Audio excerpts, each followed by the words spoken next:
জাতীয় থেকে আন্তর্জাতিক প্রান্তিক জনপদ থেকে নগর, চারপাশে ঠিক কী ঘটছে এই মুহূর্তে তা নিয়ে আয়োজন এখন চারদিক। আপনাদের সঙ্গে আছি আমি মুন্নাফ রশিদ। ডক্টর ইউনূসের নেতৃত্বে আসা বাংলাদেশের জন্য সৌভাগ্যের বলে মন্তব্য করেছেন পূর্ব তিমুরের প্রেসিডেন্ট রামোস হোর্তা। রাজধানীর তেজগাঁওয়ে প্রধান উপদেষ্টার কার্যালয়ে প্রধান উপদেষ্টা ডক্টর মোহাম্মদ ইউনূস ও পূর্ব তিমুরের প্রেসিডেন্ট রামোস হোর্তার যৌথ ব্রিফিংয়ে এ কথা বলেন তিনি। এ সময় পূর্ব তিমুর ও বাংলাদেশের মধ্যে একটি চুক্তি ও সমঝোতা স্মারক সই হয়েছে। যৌথ ব্রিফিংয়ে দুই দেশের বাণিজ্যিক সম্পর্ক আরও জোরদার হওয়ার আশা ব্যক্ত করেন রামোস হোর্তা। এ সময় বাংলাদেশ থেকে পণ্য আমদানি করার বিষয়ে আগ্রহ প্রকাশ করেন পূর্ব তিমুরের প্রেসিডেন্ট। দেশটিতে পণ্য রপ্তানির বিষয়ে সম্ভাবনার কথা তুলে ধরেন প্রধান উপদেষ্টা doctor Mohammad ইউনূসও।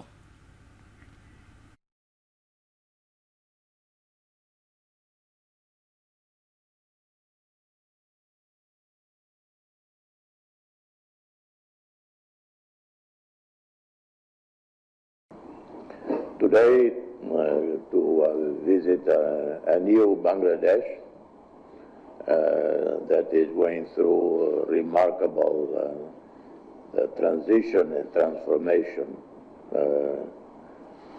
led by one of the most recognizable face in the world, recognizable name, led by one of the most respected, esteemed leader in the world. The person who succeeded in East Timor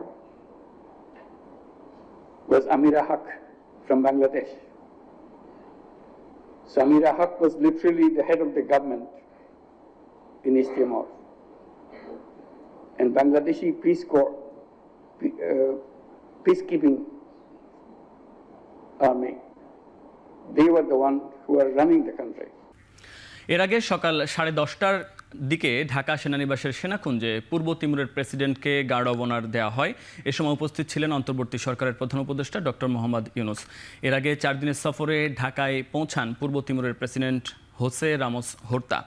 বিমানবন্দরে তাকে স্বাগত জানান অন্তর্বর্তী সরকারের প্রধান উপদেষ্টা doctor Mohammad Yunus.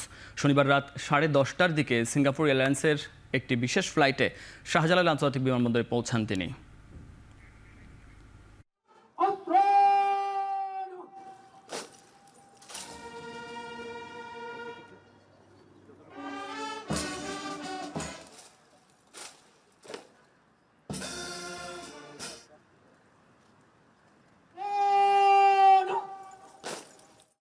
সকালে পূর্ব তিমুরের president Ramos হোর্তার সঙ্গে সৌজন্য সাক্ষাৎ করেন বাংলাদেশের পররাষ্ট্র উপদেষ্টা মোহাম্মদ তৌহিদ হোসেন। রোববার সকালে এই সৌজন্য সাক্ষাৎ অনুষ্ঠিত হয়। এ সময় পূর্ব তিমুরের পররাষ্ট্রমন্ত্রী সহ 19 সদস্যের একটি প্রতিনিধি দলও উপস্থিত ছিল। এ সময় দুই দেশের সাথে অফিসিয়াল এবং কূটনৈতিক পাসপোর্টধারীদের ভিসা অব্যাহতি ও ফরেন অফিস কনসালটেন্সি ও ঢাকায় পূর্ব তিমুরের অনারারি কনসুলেট খোলার বিষয়ে আলোচনা হয়। সরকারি কর্মকর্তা কর্মচারীদের সবাইকে মহার্ঘ ভাতা দেয়া হবে বলে জানিয়েছেন জনপ্রশাসন মন্ত্রণালয়ের সিনিয়র সচিব ডক্টর মোহাম্মদ মোখলেসুর রহমান। রোববার সচিবালয়ের সাংবাদিকদের এ কথা জানান তিনি। বলেন, সচিব থেকে পিয়ন পর্যন্ত সবাই এই ভাতা পাবেন, তবে এর জন্য একটা স্ল্যাব করা হবে বলে জানান তিনি। প্রধান উপদেষ্টার মুখ্য সচিবকে প্রধান করে একটি কমিটি গঠন করা হয়েছে। ওই কমিটির সুপারিশের ভিত্তিতে এর হার নির্ধারণ করা হবে।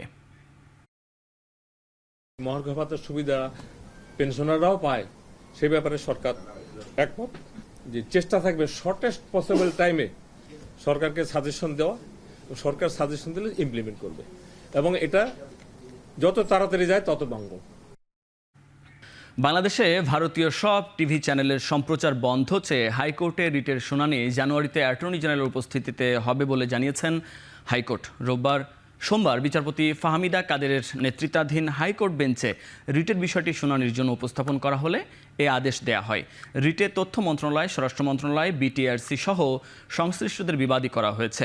রিটে কেবল টেলিভিশন নেটওয়ার্ক পরিচালনা আইন 2006 এর 29 ধারা মোতাবেক ভারতীয় সব টিভি চ্যানেলের সম্প্রচার নিষিদ্ধ করতে নির্দেশনা চাওয়া হয়েছে। একই সঙ্গে বাংলাদেশে ভারতীয় টিভি চ্যানেলের সম্প্রচার বন্ধে কেন নির্দেশনা দেয়া হবে না তা জানতে চেয়ে রুল জারির আর্জি জানানো হয়েছে। আমাদের দেশে যে চ্যানেলগুলো, ভারতীয় চ্যানেলগুলো চলে, কিসের মাধ্যমে চলে? আমরা দেখলাম যে এখানে আমাদের কোনো চ্যানেল ভারতে চলে না, কিন্তু আমাদের এখানে চ্যানেলগুলো চলে ফ্রি টু এয়ার চ্যানেল। অর্থাৎ আমাদের দুটো চ্যানেল আছে, একটা পে চ্যানেল, একটা free to air channel. Free to air channel আনতে হলে বাংলাদেশ ব্যাংকের অনুমতি লাগবে, এটা সাত ধারা বলা আছে আমাদের কেবল টেলিভিশন আইনের, সেখানে নাই। তো আমি বলছি সেখানে আমরা যেখানে আসে না আছে আমরা বলেছি যে এইগুলো আমাদের অবৈধ, এবং বিশেষ করে আমাদের কতগুলো 10 ধারা 9 ধারা এগুলো লঙ্ঘনীয় হচ্ছে, তার বিশৃঙ্খলা সৃষ্টি করছে, এবং সমাজে একটা যে বিভিন্ন কন্টেন্টগুলো তৈরি করে এখানে পাঠায়, এগুলো সঠিক না। হজ এজেন্সিজ অ্যাসোসিয়েশন হাবে বাণিজ্য মন্ত্রণালয়ের যুগ্ম সচিব মোহাম্মদ দাউদুল ইসলামের নিয়োগকে অবৈধ বলে রায় দিয়েছেন হাইকোর্ট। রোববার বিচারপতি ফাতেমা নজিব ও বিচারপতি শিকদার মাহমুদুর রহমানের হাইকোর্ট বেঞ্চে এ বিষয়ে রুলের নিষ্পত্তি করে এ রায় দেন। হজ এজেন্সিজ অ্যাসোসিয়েশন অব বাংলাদেশের হাব 2024 থেকে 2026 মেয়াদের কার্যনির্বাহী পরিষদের এম শাহাদাত হোসেন তাসলিম সভাপতি ও ফারুক আহমেদ সর্দার মহাসচিবের দায়িত্ব পালন করছেন। 5 আগস্টে শেখ হাসিনা সরকারের পতন ও পরবর্তী রাজনৈতিক প্রেক্ষাপটে হাবের কার্যক্রম পরিচালনায় অন্তর্বর্তী সরকার হাবের তসলিম ফারুকের কার্যনির্বাহী কমিটি বাতিল করে বাণিজ্য মন্ত্রণালয়ের যুগ্ম সচিব মোহাম্মদ দাউদুল ইসলামকে হাবের প্রশাসক নিয়োগ দেয়। পরে এই নিয়োগ বাতিল চেয়ে রিট হলে প্রশাসকের নিয়োগের বৈধতা নিয়ে রুল দেয় হাইকোর্ট। এবার হাইকোর্ট রুলের নিষ্পত্তি করে বাণিজ্য মন্ত্রণালয়ের নিয়োগ দেয়া প্রশাসককে অবৈধ বলে রায় দিল। একই সঙ্গে নির্বাচিত কমিটি দায়িত্ব পালন করবেন বলে রায় জানিয়ে দেয়া হয়েছে। এই রায় অনুযায়ী বাণিজ্য মন্ত্রণালয় কর্তৃক হাবের অফিসে যে প্রশাসক নিয়োগ দেওয়া হয়েছে তা অবৈধ ঘোষণা করা হয়েছে, এবং একই সাথে পূর্বের যে কমিটি ছিল সেই কমিটিকে বহাল করা হয়েছে। এরই মাধ্যমে হজ এজেন্সিজ অ্যাসোসিয়েশন অব বাংলাদেশের যে অতীতে কার্যক্রম যারা পরিচালনা করেছিলেন নির্বাচিত কমিটি, ওই নির্বাচিত কমিটি দায়িত্ব পালন করবেন। অনিয়ম ও দুর্নীতির অভিযোগে হাইকোর্টের বিচারপতিদের বিরুদ্ধে তদন্ত শেষ করেছেন সুপ্রিম জুডিশিয়াল কাউন্সিল। তদন্ত শেষ হওয়া বিচারপতিদের তথ্যাবলী ও তাদের নিয়ে সুপ্রিম জুডিশিয়াল কাউন্সিলের সুপারিশ রাষ্ট্রপতির কাছে পাঠানো হয়েছে। রোববার সুপ্রিম কোর্ট প্রশাসনের নিজস্ব ওয়েবসাইটে এই তথ্য জানানো হয়েছে। নিয়ম অনুযায়ী রাষ্ট্রপতি এখন সুপ্রিম জুডিশিয়াল কাউন্সিলের সুপারিশ বাস্তবায়ন করবেন। গত 16 অক্টোবর দুর্নীতির অভিযোগ ওঠায় 12 বিচারপতিকে ছুটিতে পাঠান প্রধান বিচারপতি সৈয়দ রেফাত আহমেদ। তাদের হাইকোর্টের বেঞ্চে বিচার কাজ পরিচালনার দায়িত্ব থেকে বিরত রাখা হয়। এদিকে 19 নভেম্বর হাইকোর্টের 3 বিচারপতি সালমা মাসুদ চৌধুরী, কাজী রেজাউল হক ও বিচারপতি জহিরুল ইসলাম স্বেচ্ছায় অবসরে যান। তাদের দুর্নীতির অভিযোগে বিচারিক কাজ থেকে বিরত রাখা হয়েছিল। শিববাড়ি ঢাকা গাজীপুর বিআরটি লেনে শুরু হয়েছে বিআরটিসি এসি বাস চলাচল। সকালে এই প্রকল্পের উদ্বোধন করেন সড়ক পরিবহন ও সেতু মন্ত্রণালয়ের উপদেষ্টা মোহাম্মদ ফাউজুল কবির খান। প্রাথমিকভাবে এই রুটে 10টি বাস চলাচল করবে। সংশ্লিষ্টরা বলছেন, শিববাড়ি থেকে এয়ারপোর্ট পর্যন্ত ভাড়া 70 টাকা নির্ধারণ করা হয়েছে। এছাড়া শিববাড়ি থেকে গুলিস্তান পর্যন্ত ভাড়া নির্ধারণ করা হয়েছে 140 টাকা। যাত্রী চাহিদা ও স্টেশনগুলো সম্পূর্ণ প্রস্তুত হলে বিষয়টি বিবেচনায় নিয়ে পরে বাসের সংখ্যা বাড়ানো হবে। এটার সার্ভিসটাকে চালু রাখার জন্য আরো বাস বেশি প্রয়োজন, কারণ 1-2টা বাস মাত্র রয়েছে। প্রপার টাইম ম্যানেজমেন্ট যেটা সবাই বললো, তারপরে হলো বাস সংখ্যা বাড়ানো, এটা যদি করতে পারে তখন মানুষের আস্থা বাড়বে। যে শুধু বিআরটি এর স্পেসিফিক লাইন থাকা ভালো, যেহেতু এটা আগে থেকে ঘোষণা ছিল আর কি, এখানে স্পেসিফিক লাইন থাকলে এটা আমাদের জন্য বেশি সুবিধাজনক হয়। আপাতত শুধুমাত্র বিআরটিসি বাস এবং ছোট যানবাহন, প্রাইভেট কার ইত্যাদি ওই লেনে ব্যবহার করা যাবে। তো আশা করি যে এই সবার আমাদের এই যে অসম্পূর্ণ যে আয়োজন, এই বিআরটি এটা হয়নি, এটা বিআরটি লেনকে আমরা ব্যবহার করতেছি বিআরটিসি বাস চালু করার জন্য। তো আমরা আশা করি যে অদূর ভবিষ্যতে আমরা পূর্ণাঙ্গ বিআরটি চালু করতে পারব। এর আগে সকালে ঢাকা জয়দেবপুর রুটে শুরু হয়েছে কমিউটার ট্রেন চলাচল। এই রুটে চলবে 4 জোড়া কমিউটার ট্রেন। সকালে গাজীপুরের জয়দেবপুর স্টেশনে ট্রেন চলাচলের উদ্বোধন করেন রেলপথ মন্ত্রণালয়ের উপদেষ্টা ফাউজুল কবির খান। এতে স্বস্তি ফিরেছে যাত্রীদের মাঝে। সংশ্লিষ্টরা জানান, ভোর 5টায় ঢাকা থেকে জয়দেবপুরের উদ্দেশ্যে যাত্রা শুরু করবে ট্রেনটি। সবশেষ ট্রেন জয়দেবপুর থেকে ছাড়বে রাত 9টা 45 মিনিটে। ঢাকা বিমানবন্দর ও টঙ্গী স্টেশনে থামবে এই ট্রেন।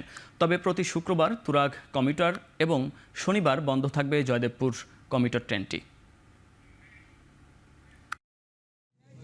এ ধরনের আরও 2টি ট্রেন চালু করা হবে আগামী 26শে মার্চ স্বাধীনতা দিবসে নরসিংদী থেকে ঢাকা, ঢাকা থেকে নরসিংদী ও নারায়ণগঞ্জ থেকে ঢাকা এবং ঢাকা থেকে নারায়ণগঞ্জ।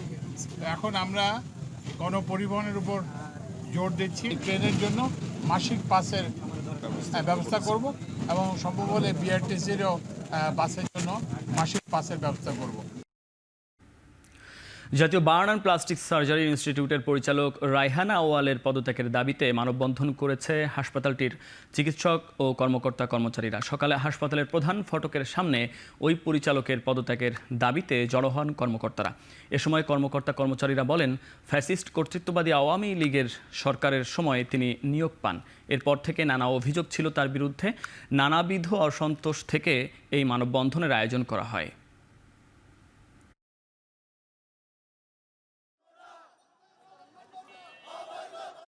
স্বাস্থ্যমন্ত্রী হেমন্তলাল সেন তার নির্দেশনায় এই পরিচালকের নেতৃত্বে এই বান ইউনিট থেকে ছাত্রজনতার উপরে গুলি করা হয়েছে, গুলি করে ছাত্রজনতাকে হত্যা করা হয়েছে।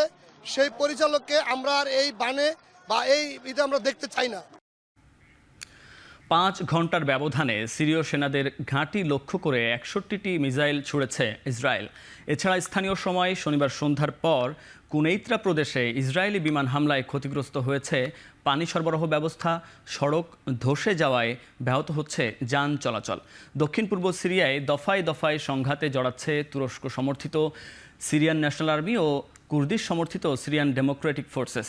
সিরিয়া জুড়ে ইসরায়েলি প্রতিরক্ষা বাহিনীর হামলা ও অবৈধ ভূমি দখলের নিন্দা জানালেও আসাদ বিদ্রোহীদের প্রধান আহমেদ আল শারা বলছেন, সিরীয়রা নতুন করে কোনো সংঘাতে জড়াতে চায় না।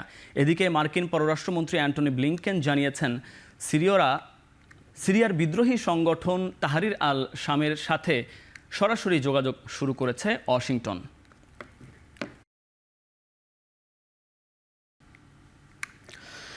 ওয়েস্ট ইন্ডিজের মাঠে খেলা হওয়ায় টি-20 সিরিজটা কঠিন হবে বলে মনে করেছেন বাংলাদেশের অধিনায়ক লিটন দাস। তবে ক্যারিবিয়ানদের বিপক্ষে লড়াই করতে সেরাটাই খেলতে চায় বাংলাদেশ টিম। টি-20 ম্যাচগুলো আমাদের জন্য সবসময় কঠিনই হয়, আর যেহেতু এটা ওয়েস্ট ইন্ডিজের হোম গ্রাউন্ডে খেলা হবে, সো একটু ডিফিকাল্টি আমাদের ভিতর হবেই।